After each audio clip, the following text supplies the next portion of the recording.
इसमें कोई शक नहीं है कि दुनिया पर घोर संकट के बादल मंडरा रहे हैं और जब मैं दुनिया कहता हूं, जाहिर सी बात है इसमें भारत भी शामिल है। इसलिए किसी भी बुरे हालात का इंपैक्ट, असर भारत पर भी पड़ना स्वाभाविक है, फिर चाहे सरकार किसी की भी हो। हाल फिलहाल में सबसे बड़ा संकट ईंधन का नजर आ रहा है, क्योंकि सप्लाई चेन चरमराई हुई है। लेकिन अगर भारत के लिहाज से देखें तो क्या हमारे लिए वाकई संकट की स्थिति है? क्या भारत की सरकार की तैयारियां उनके दावों के विपरीत नाकाफी हैं?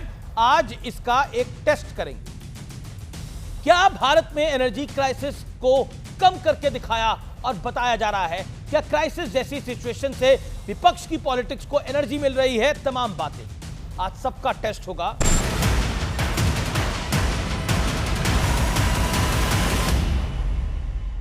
आपको मेरा नमस्कार, प्रणाम।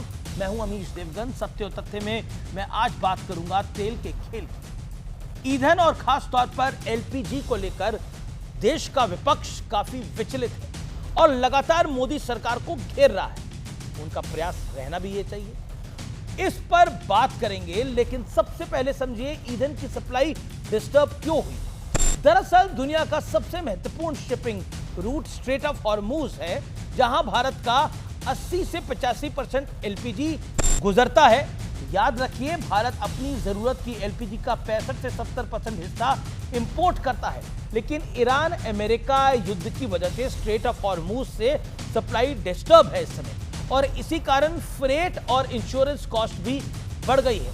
कई शिपमेंट रूट पर अटके हुए हैं, यानी यह समस्या इंडिया सेंट्रिक नहीं है, विश्वव्यापी है। इसलिए दिक्कतें तो होगी ही, लेकिन क्या दिक्कतें इतनी है कि पैनिक किया जाए, आप परेशान हो जाएं? दर्शकों, अब यह भी समझ लीजिए कि क्रूड ऑयल और एलपीजी के इंटरनेशनल प्राइस में 10 से 16% तक की बढ़ोतरी हुई है।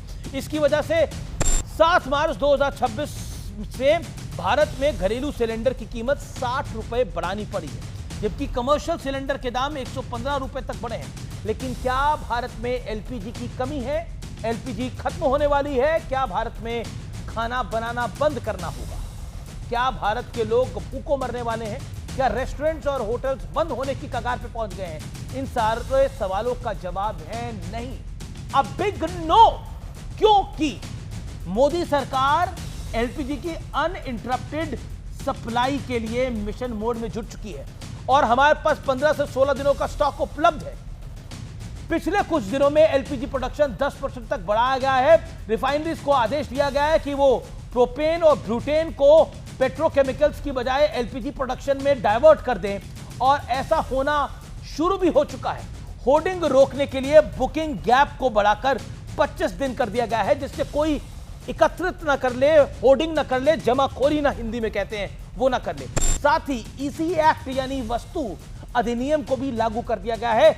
इसके अलावा भारत क्रूड ऑयल की तरह एलपीजी इंपोर्ट के लिए दूसरे ऑप्शंस भी तेजी से तलाश कर रहा है और भारत को एक आध ऑप्शंस मिल भी गया है। लेकिन मेरा एक सवाल है कि अगर शहर में बारिश हो रही है तो क्या यह संभव है कि इसके छींटे हम पर ना पड़ेंगे?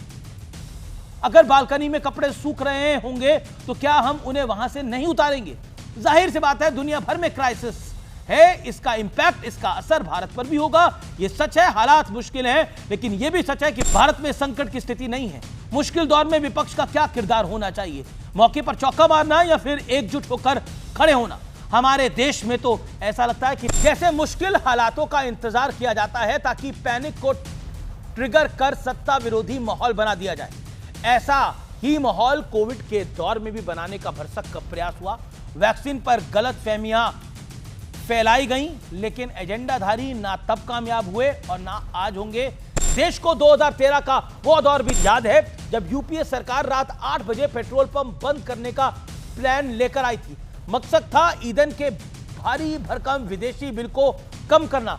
जिस पार्टी की सरकार इंपोर्ट बिल को घटाने के लिए फ्यूल कर्फ्यू का प्लान बना रही थी, वो पार्टी फिजूल का हंगामा खड़ा करने में इस समय व्यस्त है। क्या देश में एक भी ऐसा पेट्रोल पंप है इस समय जिसका ऑपरेशन ठप हुआ हो? Not a single one. घरों में अभी भी एलपीजी के सिलेंडरों से चूल्हे जल रहे हैं, आपके घर भी जल रहे होंगे। यह भी सच है कि हां, कुछ दाम बढ़े हैं क्योंकि सप्लाई डिस्टर्ब है, लेकिन सप्लाई बंद नहीं हुई है और ना ही बंद होने के कोई आसार हैं। घबराने और पैनिक करने की आवश्यकता नहीं है। गर्व कीजिए, क्योंकि युद्ध में झुलस रही दुनिया के बीच आप सबसे सुरक्षित देश में इस समय सांस ले रहे हैं, और वो हिंदुस्तान है, वो हिंदुस्तान है, और वो हिंदुस्तान है। And that is my Bharat, your Bharat, R India.